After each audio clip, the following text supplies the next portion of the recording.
तहार प्यार ह कि पिपरा के भूत उतरत नहीं थे।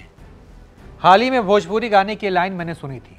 जी हाँ, जब प्यार और भूत यानी कि अंधविश्वास का संगम हो जाए तो कोई कुछ भी कर सकता है। किसे पता था भोली भाली शक्ल वाली कामकाजी महिला की तरह दिखने वाली गृहिणी मुस्कान रस्तोगी ऐसी शातिर महिला निकलेगी जो अपने प्रेमी के साथ मिलकर अपने पति की ही जान ले लेगी।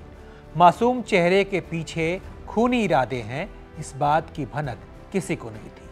लेकिन प्यार का भूत और अंधविश्वास जब आपके दिमाग पर हावी हो जाए तो उसका नतीजा कुछ ऐसा ही होता है। मुस्कान का पति सौरभ, जिसे अपनी पत्नी की अय्याशी का पता चल चुका था, साहिल के साथ संबंधों की उसे भनक लग चुकी थी और वो मुस्कान को तलाक देना चाहता था। लेकिन मुस्कान को कुछ और ही मंजूर था।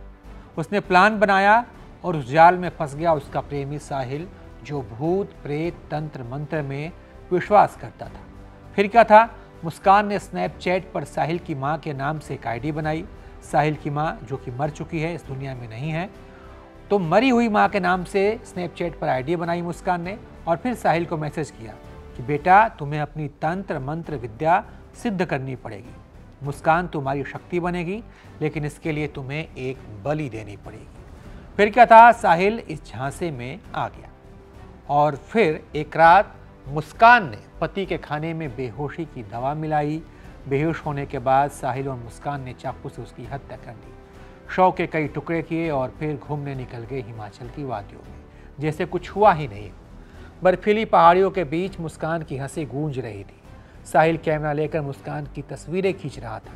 किसी को नहीं लगा कि ये दो लोग जो हिल स्टेशन की खूबसूरती का लुत्फ उठा रहे हैं, दरअसल कुछ दिन पहले ही एक खौफनाक कत्ल को अंजाम देकर आए हैं। उनके चेहरे पर ना कोई डर था और ना ही कोई पछतावा।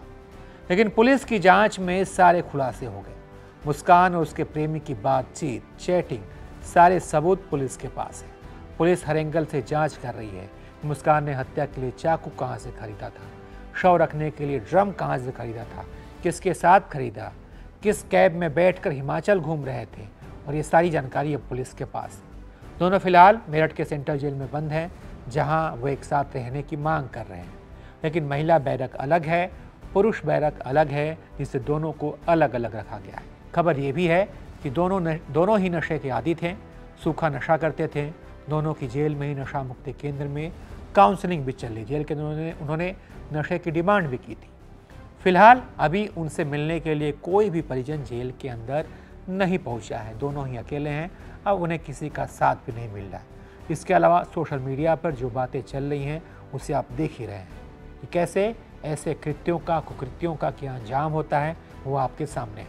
बहरहाल इस पूरी कहानी पर, इस पूरी सत्य घटना पर जो वास्तविक है लेकिन लगती काल्पनिक है, इस पर आप क्या सोचते हैं? राय बताइए अपनी और देखते रहिए आप एबीपी लाइव।